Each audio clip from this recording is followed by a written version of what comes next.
If you're one of millions of Americans who experience digestive problems, your doctor may recommend an endoscopy. We'll walk through endoscopic procedures and the latest advancements in therapeutic endoscopic ultrasound with interventional gastroenterologist Dr. Neil Bogle, who speaks to us from Bakersfield, California. This is Hello Healthy, a Dignity Health podcast. I'm Amanda Wild. Dr. Bogle, welcome. Hi, thank you for having me. Good morning.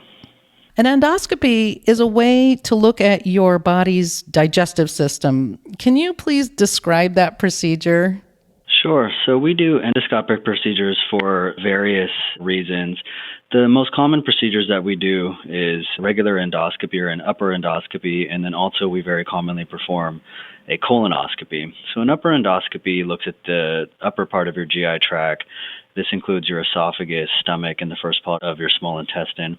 We commonly will do this for various reasons to evaluate things like acid reflux, abdominal pain, look for things like inflammation or ulcers.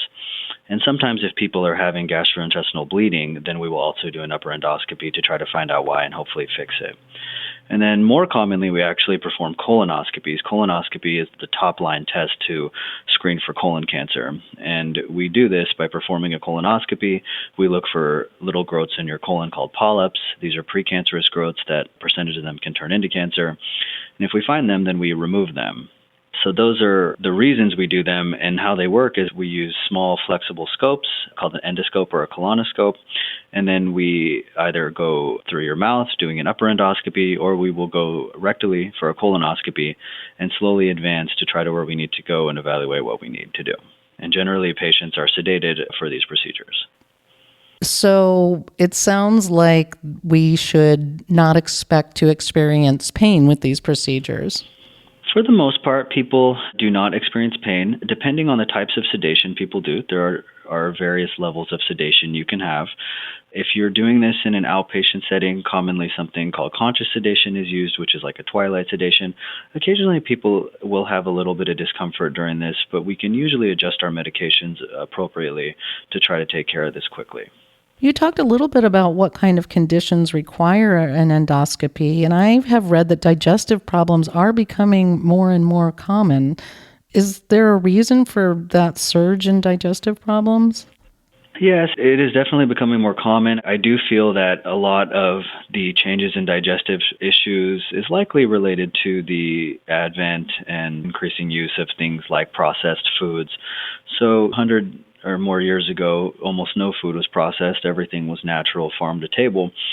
But now many of us are unable to eat completely clean and unprocessed foods. So a lot of these preservatives, a lot of these things do impact our GI tract, cause inflammation, caused antibody formation. So I do feel as the more and more that we eat these kind of foods, we do see things like inflammatory bowel conditions, etc.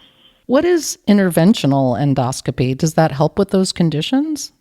So interventional endoscopy is my specialty. Interventional endoscopy is essentially requires extra training to perform more complex and a little bit more high-risk procedures for patients, depending on the conditions. Now, they are usually for certain purposes. The procedures, there's a whole host of them. A few of the procedures that will fall under interventional endoscopy are things like endoscopic ultrasound, something called an ERCP, which is endoscopic retrograde cholangiopancreatography.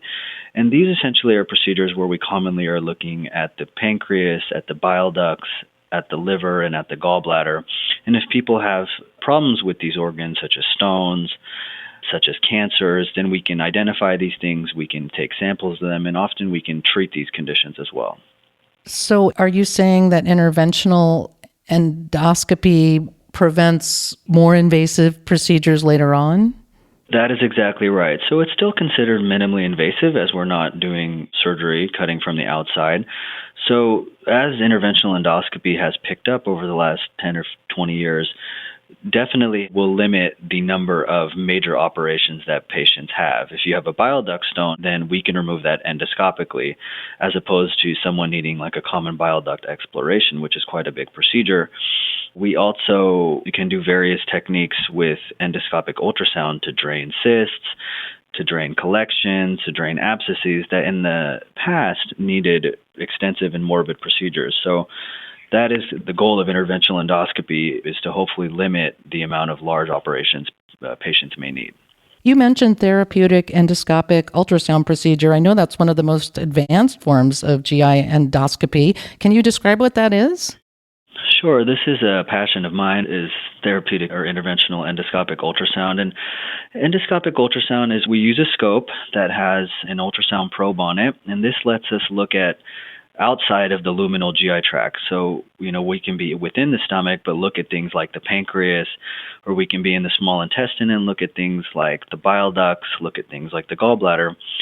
And using this technology, then we can intervene. So if someone has a gallbladder that needs to be drained, but they're not a candidate for surgery because they might have a lot of medical comorbidities, then we can actually drain the gallbladder.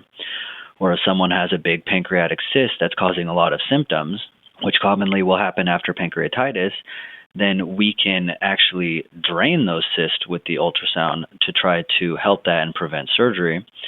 And there's a whole other host of applications that are much more complex, like draining bile duct obstructions, things like that, with this technique. So it's really just field that is in its infancy, I would say, and is rapidly expanding into the applications of therapeutic endoscopic ultrasound.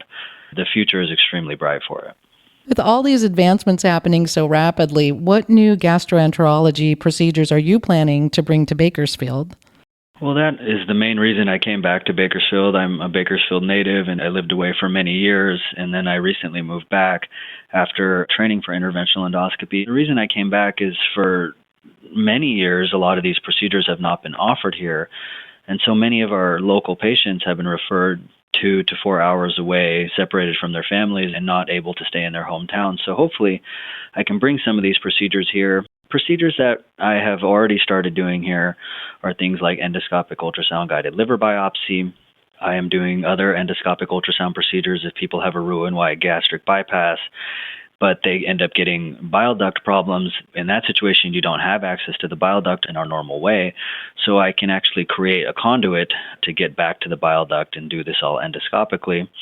That's a procedure I've been doing here. And then also more complex ERCP, so more bile duct exploration endoscopically, removal of large stones, etc. So quite a few new procedures that we've been fortunate to do here in Bakersfield. And also we've been draining pancreatic cysts and things like that. And hopefully this is just the beginning. Hopefully we can continue to build. How has that improved the quality of life for patients in Bakersfield to not have to travel for some of these procedures? Well, it's been really rewarding. I see the patients sometimes in the hospital for the first time or sometimes in my clinic for the first time, but we'll do these procedures just a couple miles away, and they're in their comfort zone. They're in their hometown. Their families are near them. Families don't have to expend a ton of money to travel and also find housing, things like that. And we're keeping them in the community, which this is a great community. We have great medical facilities here. We have great medical staff here. And now hopefully with some of the training I have, we can just continue to perform these procedures here so they don't have to leave their home community.